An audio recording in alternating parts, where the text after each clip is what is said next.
पास होने के बाद बहुजन समाज पार्टी प्रमुख मायावती ने प्रतिक्रिया दे दी है। मायावती ने जल्दबाजी में पारित करने के लिए केंद्र सरकार की आलोचना की है और कहा है कि बसपा मुस्लिम समाज का पूरा साथ देगी। मायावती ने विधेयक को पारित करने में सरकार की जल्दबाजी पर निशाना साधा। उन्होंने कहा कि ये दुर्भाग्यपूर्ण है कि सरकार ने जल्दबाजी में इस विधेयक को पेश किया और पारित किया, जो उचित नहीं है।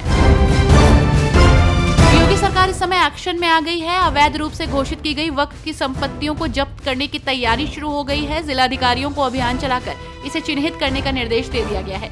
राजस्व विभाग के रिकॉर्ड के मुताबिक उनके अभिलेख में मात्र 2963 वक्फ संपत्तियां ही दर्ज है। इसके अलावा अधिकतर संपत्तियों को अवैध रूप से वक्फ घोषित किया जाना बताया जा रहा है।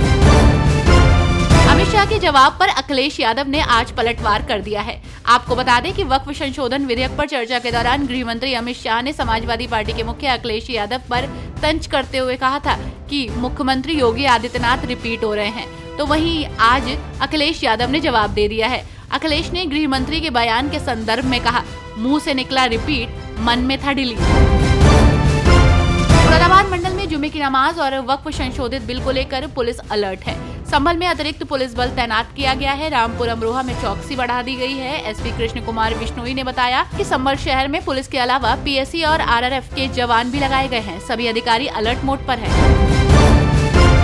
आजम खां के जौहर ट्रस्ट पर आयकर विभाग ने 550 करोड़ रुपए की वसूली का नोटिस जारी कर दिया है और आजम खां की मुश्किलें बढ़ा दी हैं। ये वसूली रामपुर के जौहर विश्वविद्यालय के निर्माण में कथित बेनामी लेन देन के कारण है। विभाग के मुताबिक विश्वविद्यालय निर्माण में लगभग 350 करोड़ का स्रोत अस्पष्ट है, जिस पर जुर्माना और ब्याज के साथ टैक्स वसूला जाएगा। राणा सांगा पर विवादित बयान के मामले में शमशेर सिंह राणा समाजवादी पार्टी के राज्यसभा सांसद रामजी लाल सुमन पर भड़के हुए हैं। उन्होंने सरकार से मांग की है कि रामजी लाल सुमन पर एनएसए लगाया जाए। राणा ने सुमन को काबुल में बाबर की कब्र वाले कमरे में बंद करने की चेतावनी दी। उन्होंने 12 अप्रैल को रक्त स्वाभिमान रैली निकालने का ऐलान कर दिया है। बागेश्वर धाम के पीठाधीश्वर पंडित धीरेन्द्र कृष्ण शास्त्री के हिंदू गांव वाले बयान पर सपा और कांग्रेस ने तीखा प्रहार किया है। सपा सांसद राजीव राय ने कहा कि बाबा लोगों को ऐसी भाषा नहीं बोलनी चाहिए। उन्हें ये पता होना चाहिए कि देश संविधान से चलता है और जो संविधान इजाजत देगा वही होगा। तो वहीं कांग्रेस नेता और पूर्व सांसद दानिश अली ने कहा कि ये वही बाबा हैं जिनको कुछ दिन पहले देश के पीएम मोदी ने अपना छोटा भाई बताया था। अंडरवर्ल्ड डॉन छोटा राजन गिरोह के शार्प शूटर रहे माफिया राजेश यादव और उनके साथियों के खिलाफ प्रयागराज के झुंसी थाने में एफआईआर दर्ज हो गई है। एफआईआर जमीन कब्जाने और 25 लाख रुपए की रंगदारी मांगने के आरोप में दर्ज हुई है। पीड़ित अमर बहादुर की झुंसी के मौजा कनिहार में 1 बीघे 5 बिस्वा जमीन है, जिस जमीन पर 29 मार्च को वो अपने भाई के साथ साफ सफाई कर रहा था। सौर ऊर्जा के कलपुर्जे बनाने के संयंत्र लगाने वाली कंपनी से कमीशन मांगे जाने के मामले में प्रवर्तन निदेशालय यानी कि ईडी ने भी अपनी जांच तेज कर दी है।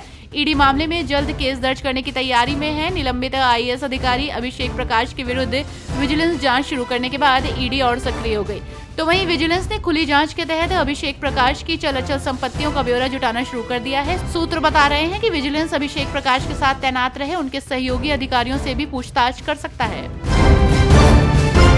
सहारनपुर जिले में बड़ा हादसा होते होते टल गया। नागर क्षेत्र में ट्रेन आउटर सिग्नल के पास आज सुबह करीब 8:30 बजे एक बड़ा हादसा होते होते बच गया। देहरादून से दिल्ली जा रही जनशताब्दी एक्सप्रेस के इंजन का पहिया जाम हो गया, जिससे रेलवे ट्रैक पर करीब 50 मीटर तक क्लिप उखड़ गए। लोको पायलट की सूझबूझ से हादसा टल गया। हालांकि गनीमत रही कि ट्रेन का कोई पहिया ट्रैक के नीचे नहीं आया, नहीं तो बड़ा हादसा हो सकता था।